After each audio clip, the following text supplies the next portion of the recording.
Welcome back to another episode of Girls Know Nothing. Today, I have another man on the podcast. This is Dom. If you didn't recognise him, he was the founder of the first influencer agency in the world? It was the first and biggest, I guess, certainly in UK and Europe, digital first talent management company. Yeah, that's a much better worded than I could put it. So Gleam Futures, as it's now known. Futures. Which now manages the likes of like Mrs. Hinch. But you did manage when you were CEO, Zoe Sugg, who was Zoella. Mm-hmm. So I'm kind of like really interested to have this conversation with you, just based on, obviously we were saying off camera about how I feel like women kind of dominate the influencer industry, and how a lot of school children nowadays want to become influencers when they leave school. So just to kind of get your perspective now that you've kind of been in it from the beginning and then left, and what you get up to now. So I did openly admit that I liked stalking you on LinkedIn earlier. Excellent. Some excellent content on there. Yeah, to be fair, like I always like stalking people on LinkedIn, but it's very annoying because it tells them. So I can't do it as often as I like. But you did start at university doing a performing arts degree. I did, yeah. I did drama at A-level, and then I went on and did it at university as well. Well, actually, it wasn't a university, it was a college. I wasn't smart enough to get into university, unfortunately. But I did get accepted at NEN College, as it was at the time, in Northampton. And I did, drama, media, and popular culture. So what kind of spurred those choices on? I think because, I never really knew what I wanted to do. But I did know that I wanted to elongate the fun that I was having in the education system. And I wanted to go to college. I wanted to, have all the experiences that you get at leaving home for the first time, living on your own in a different city, all of that kind of stuff. So I picked the course that looked like the most fun, to be fair, if I'm honest. It wasn't really an academic or vocational decision. Was it fun? It was so much fun. I had the most fun over those 3 years, yeah. NEN College was one of those places it was full of people that had slightly fucked up their A-levels and really wanted to try hard and carry on trying to educate and, to have the college experience. So it meant for a group of really good friends, and we had amazing experiences. To be fair, I always find that people that did fuck up their A-levels, like I fucked up my first year, it doesn't really matter at the end of the day, like as long as you have some sort of direction or you kind of have the work ethic behind you to kind of go for it. Yeah, totally. But I want to know, what would be your, like, if you were an actor now, dream role? Yeah.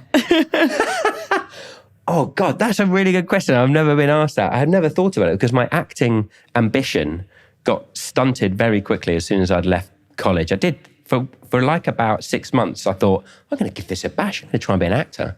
And then I got cast in a movie about a bent copper, basically, a corrupt policeman. And I was the corrupt policeman. And it was like budget of pretty much zero. And it was grueling. I'm now like, one of my best mates is the guy that directed it, and we laugh about it still today. It's still not finished, by the way. But it kind of put paid to my acting ambitions. And during that time, I got into wanting to earn some money, and I got interested in media and moved on fairly quickly. So I've never thought about my dream role. Let's be cheesy about this, James Bond. I was going to say, when you were talking about being a bent copper, I literally thought Line of Duty in my head. Yeah. It's like H in Line of Duty. We found him. He sat on the sofa. Yeah, maybe. I would love that, yeah. But so yeah, when you were talking about how like you wanted to earn some money and tried to move into a professional career, I did say on your LinkedIn project manager, but you obviously explained to me that it's not project management that you ended up going into. Yeah, it was more of a fancy way to describe coming up with more interesting and creative ways to sell media on media platforms, basically. And this is in the days, remember, just as mobile phones were being invented and the internet was just coming up the back straight. So they were interesting times. But I got addicted to that side of the media and entertainment industry in terms of the commercial part of media. So newspapers, radio stations, TV stations, networks. And of course, that gave rise to when the internet popped off, and then social media. And that kind of gave me my grounding in media to be able to recognize the value being created on social media platforms. So I guess that must have been like a really interesting time to kind of be around like advertising and media space. Obviously, when you were saying that sort of mobile phones and the internet was kind of starting to come in, did you find it really hard to like adapt to all the new things that were coming in at such a fast pace? Honest answer, no, because I was lucky enough to be doing this job and kind of like trying new things at a time when the pace was actually a bit slower. So the internet was just beginning to be a proper platform for talent and brands. It wasn't anything when I started out. Same with mobile. It wasn't a platform really. And we take for granted now in 2022, 2023, like it's the be all and end all in terms of reaching engaged audiences and the future and growth and all of those kind of things. But it really wasn't then. So I was lucky enough to have the space to kind of like get to know it, try new things without too much kind of A, competition and B, scrutiny.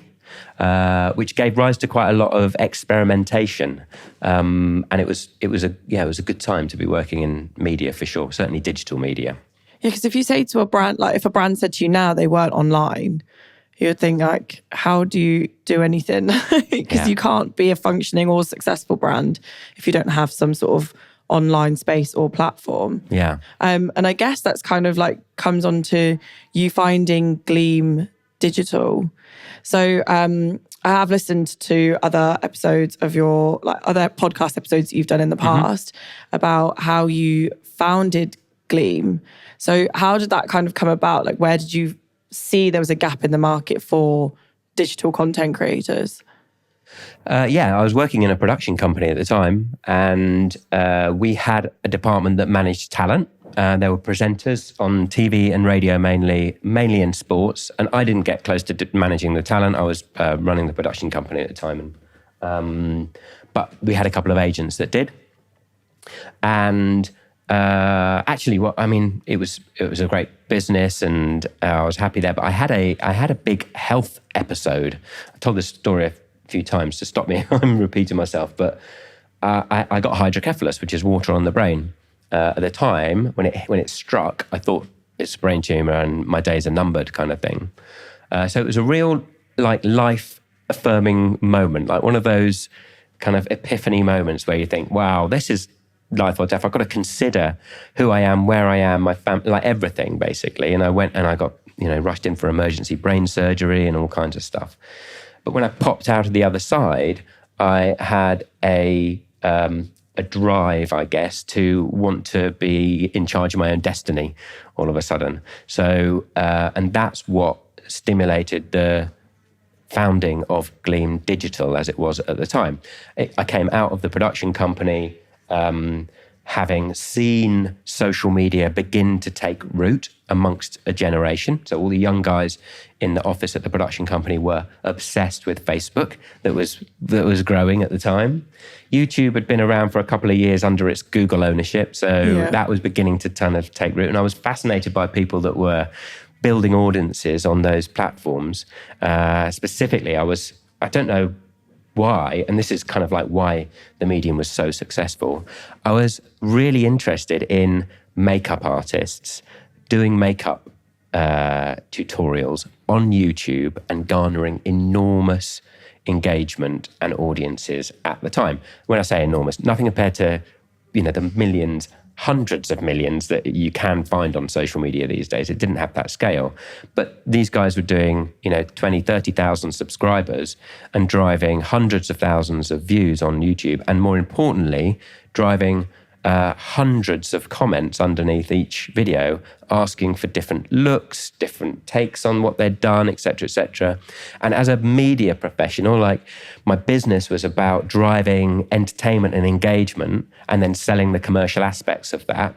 It fascinated me that like this is a totally untapped stream of engagement, and that's what I got into. And that's when I left the production company. I founded a business that advised brands mainly on how to connect with audiences, communities online and made up of these people that were creating content online.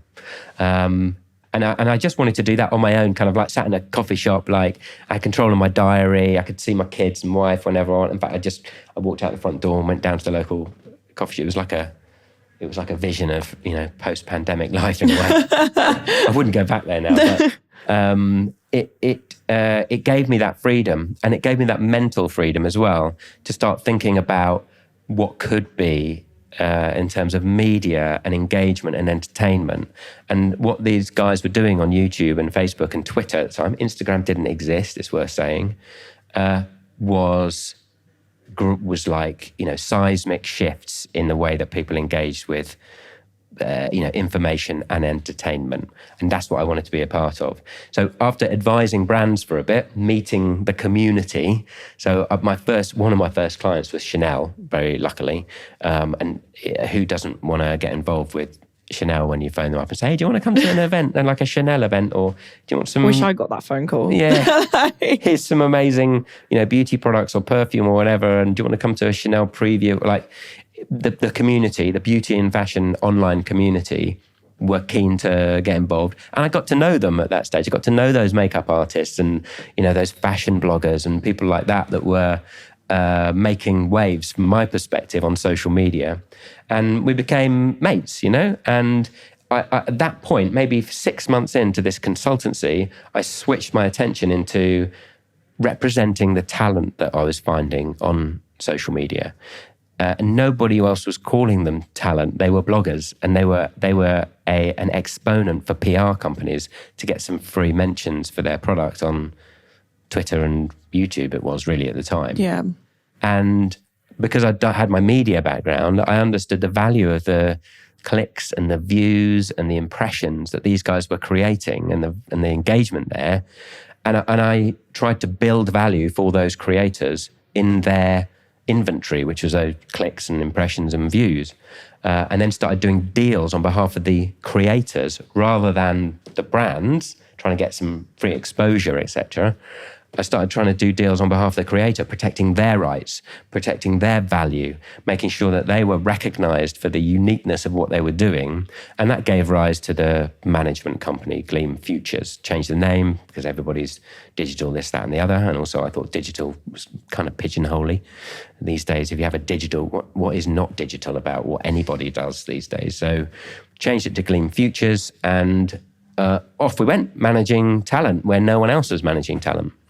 How did you kind of like find your talent?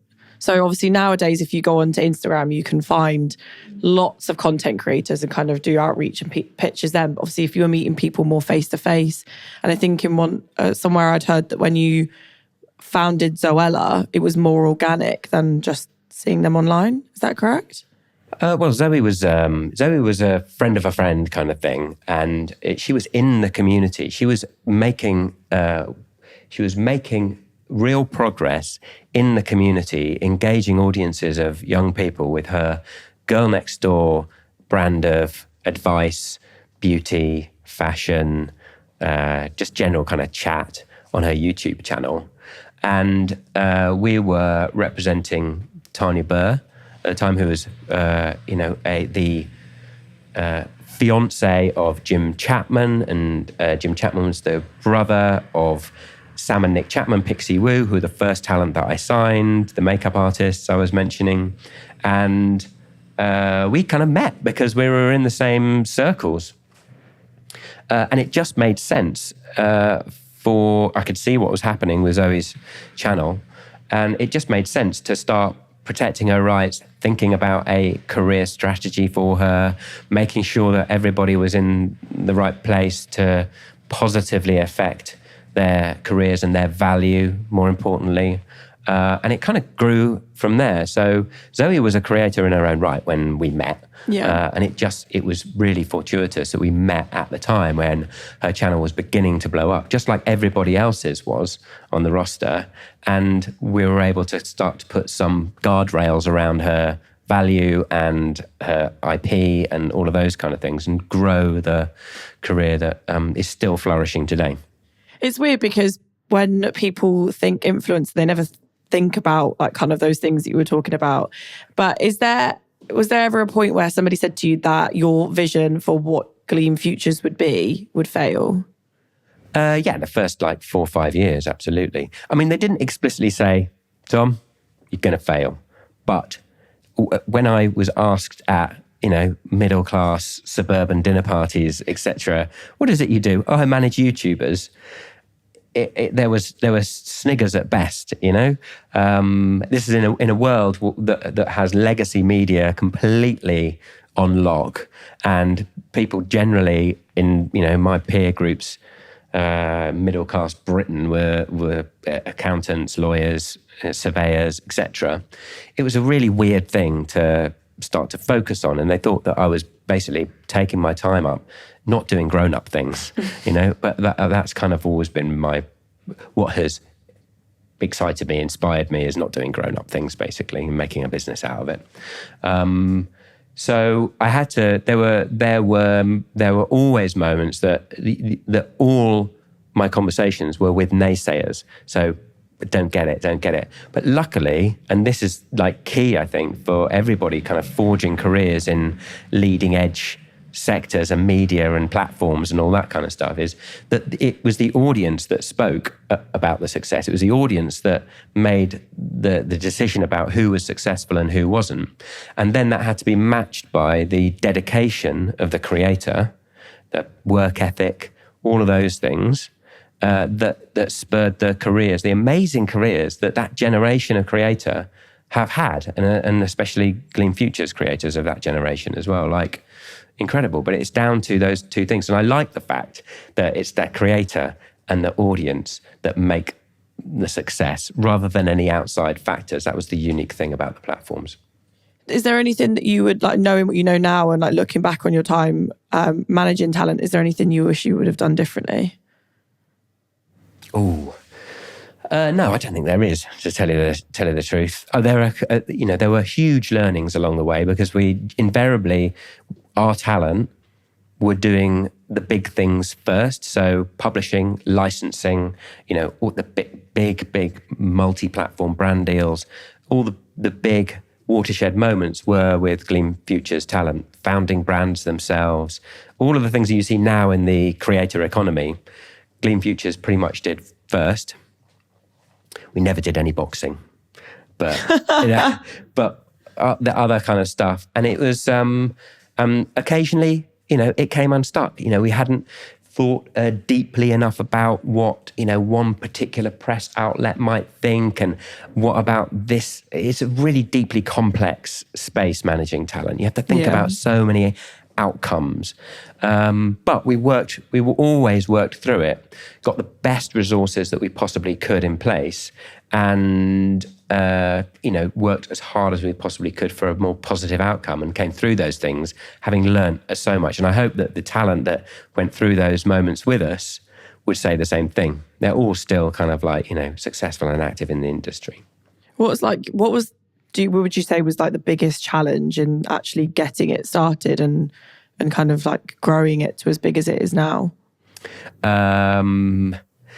I think the most important thing and the most challenging thing about growing a business these days is getting the right team on board. People, especially in our sectors, make a business. Gleam would not have been the business that it was without the incredible people that worked at Gleam. They were the making of the business. Both the people that worked at Gleam and then the talent on the roster. But with, people are obviously human beings, and every single person that worked for Gleam had their own needs, agenda, things that incentivized them, things that excited them or didn't excite them. And one of the hardest things about growing a business and being a manager and a leader is tapping into all of those people's motivations, and getting them aligned with the business, and servicing, the employee as well as the business is a really fine art, I think. But getting the right team, getting a good team is really important and hard. Thinking back to talent management, I've had Hannah Holland, who is my manager, sit in that chair as well. And you are friends with her, so you do know her. And she says that one of the biggest challenges of being a talent manager is feeling the pressure of having a person's everything rely on you. So like, you know, their personal life, their professional career, and like, you know, their income. Yeah. Did you ever feel worried that you were like, you're basically responsible for someone's entire life? Every minute of every day. Yeah, totally. God, it was one of the hardest things about the job was that responsibility. And I think one of the things that Gleam managed to carve out differently, and I know that Hannah is doing an excellent job at the same sort of culture at HLD, is this is about a long-term end game strategy for an individual, for a person in their career, not the next brand deal paycheck or the next newspaper article or magazine feature. It's about someone's security, financial security, and their kids' financial security, etc. And that was my motivation all the way through from the very start of Gleam. Like, we can build careers for these people. I'm sure of it. I was so sure of it. And then everybody that came through as a manager at Gleam, and even in all of the teams that came off of that, you know, that management practice that we had, you know, not podcast, there's a podcast department now at Gleam, but, you know, apps, publishing, brand deals, you know, all the things that come around a digital creator. It was all geared to furthering the creator's career and ultimately, you know, success and security. So as well, when obviously Gleam was one of the kind of first in this industry, and when people started to catch on about how successful it was going to potentially become, thinking about competitors who had already operated in a similar market, were you ever worried that they could upscale faster and quicker than you and can get talent quicker than you? Totally, yeah, all the time, every day as well. Like, if I'm honest, when I got to the end of the Gleam journey and I exited, I was absolutely exhausted, mainly for the reasons that you've asked the last two questions for. Responsibility for people, and then competition kind of like becoming incredibly intense, because the place we were operating in the 2017, 2018, 2019 media and entertainment environment was the most competitive environment on the face of the planet when it came to the media and entertainment. Every business in that sector wanted a part of what was now termed as influencer marketing. They wanted a part of that because the dollars were so big and the coverage and the excitement around it from both brands and platforms was so enormous that everybody was having a crack at it. I mean, we'll talk about it probably a bit later about the fact that everybody has a crack at it talent-wise as well now. Yeah. And I constantly thought about the marauding hordes of competition coming over the headland.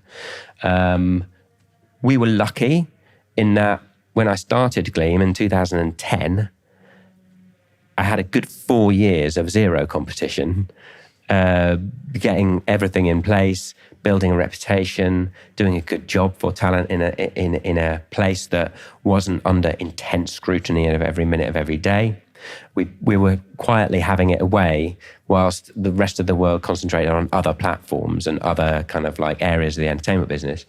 And that really helped. But by the time you get to 2018, 2019, then the competition is incredibly intense. And that's part of the reason that I did a deal with a big, global media conglomerate in order to muscle up and become global faster, bigger, faster, command the kinds of, the type of attention and have access to the type of budgets that nobody else could have access to for our talent, because they are the people that we need to keep delivering for. The other areas of the business were exponents of that. So yeah, I felt, the competition intensely all the time. So obviously, you said that by the time you'd finished, or by the time you left Gleam, you were exhausted. Was that the main motivation as to the reason why you stepped down as CEO? A combination of that. I didn't realise how exhausted I was until I went, actually, to tell you the truth, until I exited. And then it kind of like struck. We were in the depths of a pandemic and lockdown. I was in my little study at home, and it was dark, and I was knackered. But there was a realisation that the business, and this is always kind of like the way I think, the business had become so much better and bigger than me. And the business we have such a great team of people in the business that we're all champing at the bit to kind of like succeed and, be part of the succession as well at Gleam. And it was always the plan and to provide platforms for those people's careers as well as the talent's careers. And I could see that in a world where I wasn't 100% in control of the business, there wasn't really a place for me, and it would be better that I stepped away and, encouraged, cheering from the sidelines, the next generation of leadership and talent and all of the great things that Gleam did a good job at in the first place to step forward. And that's what happened. Did you ever, obviously it was during the pandemic, did you ever think, I made a mistake by stepping away? No, I didn't. I didn't, because Gleam's still flourishing inside Dentsu Aegis, and they're doing a great job. They've got a new leadership in there at the moment now. So we're on another generation of leadership at Gleam, and new talent coming in all the time. And it still succeeds doing what it did, back in the time that I was there running the business. But I think that any bit, and this is a thing that I learned over the last 12 years or so, is that the really good businesses are all about the sum of their parts rather than one particular individual, be that a talent or the CEO or anyone. And any really accomplished CEO will generate success out of that team of people and that business. You can't really pin it on anybody. And so me coming out of the business, I think was should have been, and I hope was, a stimulus for the business to carry on and succeed. And that's all I wanted for it, really. I mean, it's obviously worked, because I feel like I'm very sheltered in this industry, and I don't feel like I know very many people, but I knew what Gleam was like way before I knew who you were. So obviously it worked out very well. And that's the idea. I am obsessed with some of the talent on their roster, I won't lie. So okay. But obviously, going back to one of the things you mentioned earlier about what influencer culture is like now. Yeah. About how, you can go online and there are so many people that refer to themselves as content creators, as influencers. And the market is, in my opinion, sometimes very oversaturated. Or when you speak to school-age children, the first thing they say they want to be when they grow up is an influencer. Does that worry you in any way, shape or form? Or do you ever think I wish that it wasn't like that? Yeah, it does. Yes, I do wish that it wasn't like that, because I think that in a lot of cases, not all, people are driven by for the wrong reasons to want to be an influencer. First of all, and I've always been fairly vocal about this, I hate the word influencer. I think that it vanillarizes what is a really kind of skillful and rare talent that people have to be able to engage audiences on social media platforms at scale and be dedicated and tenacious and reliable enough to create content at the levels you need to create content in order to be successful at that. And I think influencer just terms everybody as a marketing kind of export or platform or whatever. I need someone to influence a consumer for me. It's not just about that. Yes, that is part of what happens when you gain engagement and scale on social media platforms. And it's a good part and a big part of the talent's income stream so that they can carry on making content. Because remember, it's a completely independent job, you're not paid by a broadcaster or anybody else. But I think it belittles kind of the broad range of skill sets that creators have. I think that kids coming out of school now and saying, I want to be an influencer, if you drill down and find out what their motivations are, if they were enormously creative, wanted to find an uncluttered, uncensored sort of platform to realize their creative dreams, and amazing. But if it's because they want some free shit and they want to, earn $1 million, then or be famous, the third thing, then I think that's the wrong reason. And it can become quite toxic because of those things. Someone told me, actually I say recently, but many times over the last couple of years, being an influencer is the number one career goal for the majority of school leavers now. So it ranks above pilot, doctor, professional athlete as being what people want to be. And like everything, I think when there's that amount of scale and attention on a career, then it tends to water down the quality somewhat, because everybody wants to have a bit of it. And I think the buyers in the market as well, so now it's publishers, broadcasters, marketing directors, etc., are still not got the knowledge and experience to be able to make informed and effective purchase decisions when it comes to that talent. So what you're getting is a complete impasse, massive volume of talent, not quite enough engagement on platforms to service the volume of talent or wannabe talent on the platform. So you're seeing engagement rates drop off a cliff. And then a lack of experience in the marketplace, the commercial marketplace, to make those buying decisions, to keep the reputation of what the creator does safe and elevated. And I think we're on a bit of a downward spiral at the moment. If I'm honest, I think that it might be an unpopular opinion in the influencer world at the moment, my opinion. But I think we're on a bit of a downward spiral at the moment when it comes to digital first talent and quality.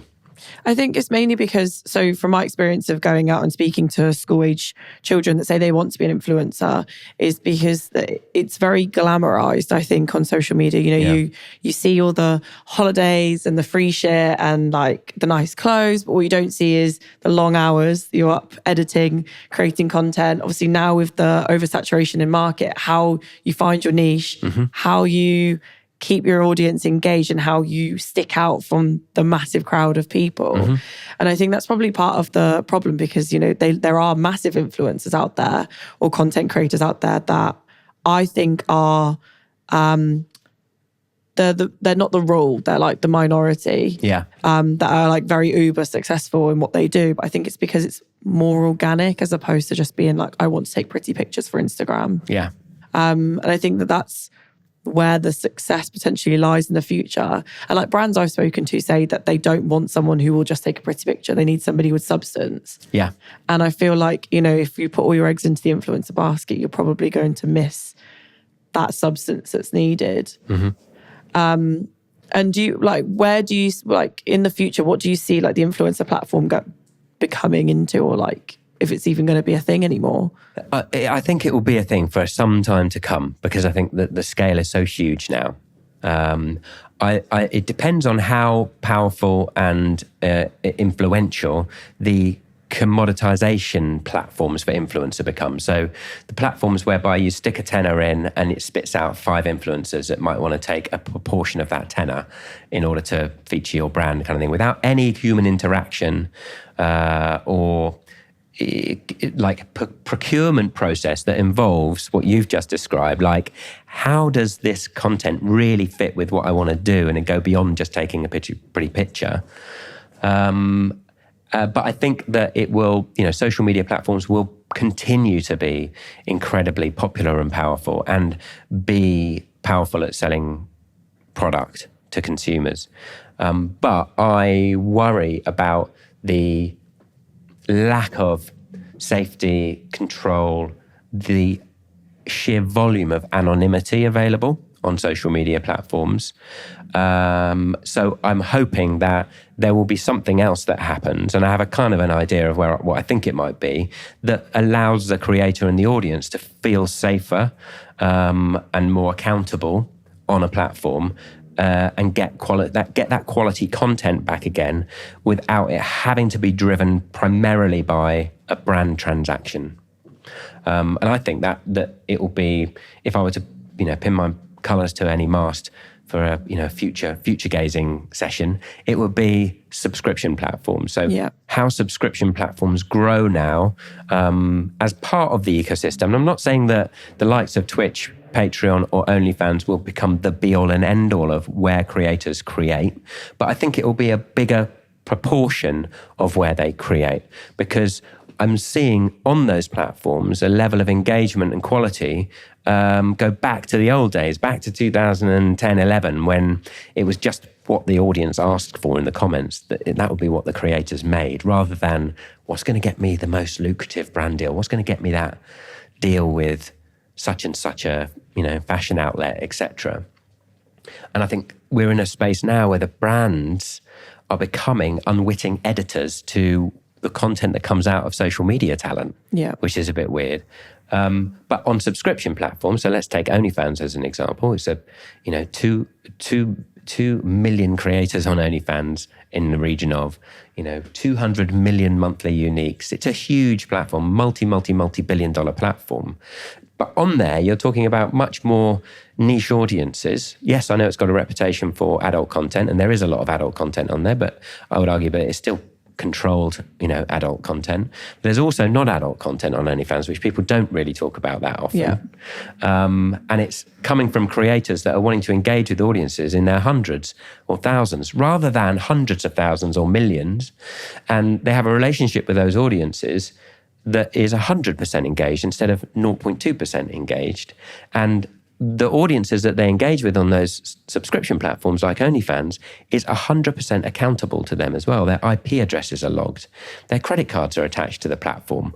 If they spread hate, they troll, they send unsolicited pics, all that kind of stuff is much more controllable, and it creates a much safer environment for the creator and the audience than you can get on AVOD social media platforms.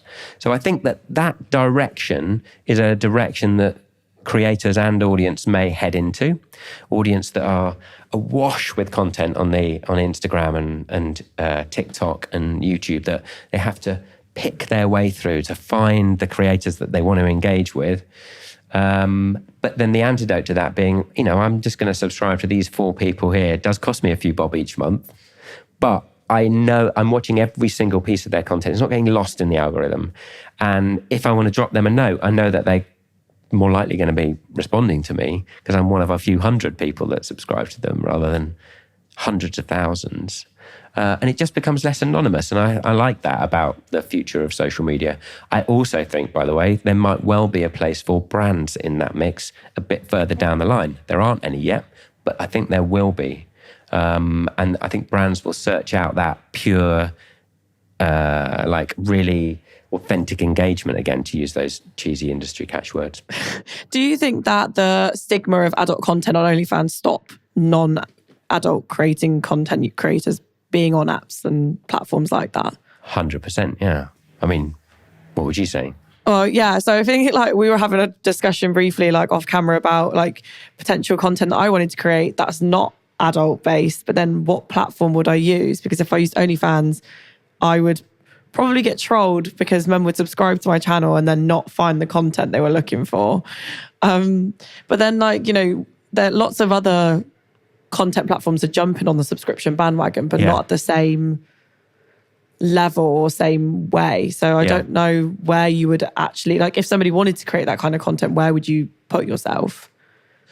Well, I would encourage people to look at OnlyFans. It's disruptive, given, yeah? It is known as an adult platform. And if you don't want to do adult content, then why would you go on OnlyFans is the predominant question at the moment, if it's ever brought up. But there are also kind of why not do it? You're not creating adult content if you don't want to. There's no reason. The platform's features are the same as a lot of other platforms, but it's just much more commercial and narrowcast in terms of wanting to encourage subscribers, and content's behind a paywall. And in fact, you can have a free channel on OnlyFans as well. You don't have to put it behind a paywall. Okay. And then you distribute, drops of content that are premium that you then charge for. So it can work both ways. But I would say to anybody that's I don't want to go on OnlyFans because people are going to think that I'm doing porn. Well, let them think that. You're not doing porn. In fact, give them a free subscription to go and check out what it is that you're doing. Not that there's anything wrong with doing porn on OnlyFans. I think it's a safer platform for adult performers than any platform out there, and empowers them in ways that previous platforms haven't managed to empower the adult creator industry. But what I'm interested in going forward is making a space on subscription platforms for talent that is compliant and growing and safe, and helping creators level up their content, be brave enough to go onto platforms like OnlyFans and create content that isn't adult, and be confident about the leveling up against the stigma and creating content in a much more controlled, valuable environment versus Instagram, YouTube, on Facebook. Do you think that, so we were talking about the way that OnlyFans is very hard to get on without providing ID. Do you think that's the way to go forward with like online safety? And that's a bit of a random question, but...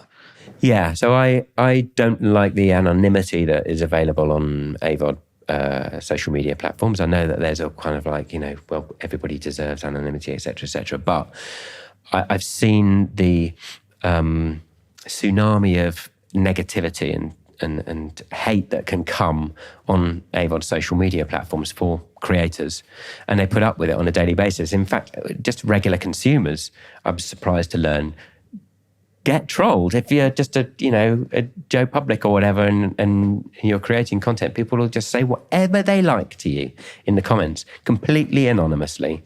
And I think that's a negative thing about the space. So I like the fact that there's no anonymity available once you've got your credit card attached to a platform that you want to buy premium content.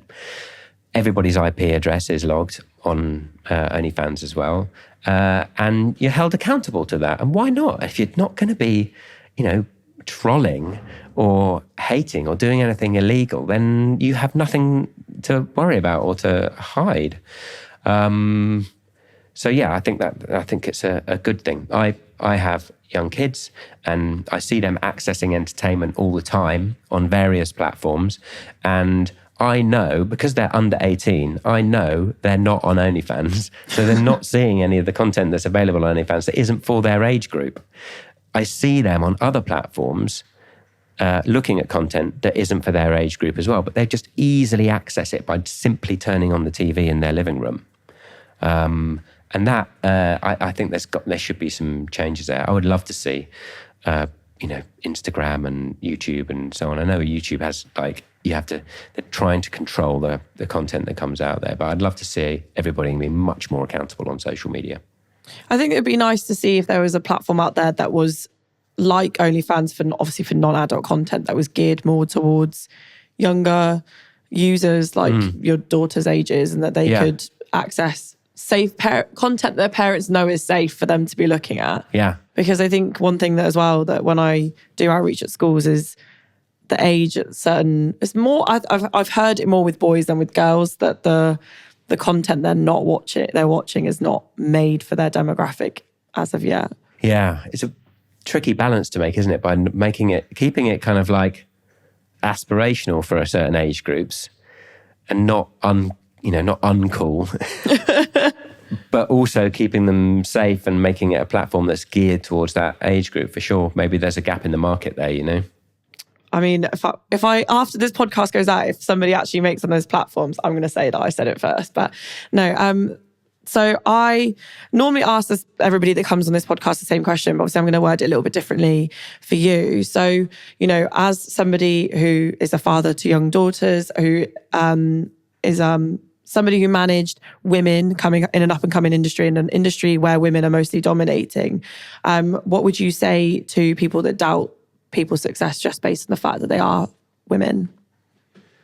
So I think that we are entering an age where, and I've got two daughters, where I honestly think that the future is so exciting and bright for women. I think anybody that doubts the velocity of someone's career or their qualification for a particular job or a role or anything like that, based on their sex, based on them being a woman, even worse, is a thing of the past very soon, hopefully. I see an enormous amount of opportunity for women now in the media and entertainment business, and that's what I know. I see all the women I know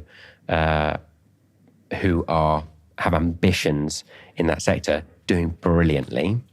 I think that having worked closely with women all the way through my career, I think women are so much better equipped in a lot of jobs in our sector than men to be able to kind of be successful. I think women team up brilliantly. You saw that kind of like, I think a kind of a version of that this summer just gone with the incredible success of the Lionesses, the women's England football team. And I watched that match and I thought, oh, they play so well as a team, because there's a lack of ego when women want to get a job done. Do you know what I mean? They're not thinking about specifically, well, how does this progress my profile, this, that, and the other individually. And you sometimes get that in men's, top level men's sports, athletics, etc., and in the workplace sometimes, I feel like, as well. And women just don't, they're not as susceptible as men to that. And they just work brilliantly together, get the job done at a very high level. I'm a big fan. So I would say to that person, like, you carry on doubting women in the professional environment, both in entertainment and in the workplace, and you will be left behind. Well, there you go. That's to any other CEO out there that doesn't want to hire as many women as they should. But honestly, thank you so much for having this conversation with me. I feel like I've sat here and I've learned a lot. I've just been sat listening, but I'm really grateful for your time, and thank you. Thank you for having me. It's been really nice to chat.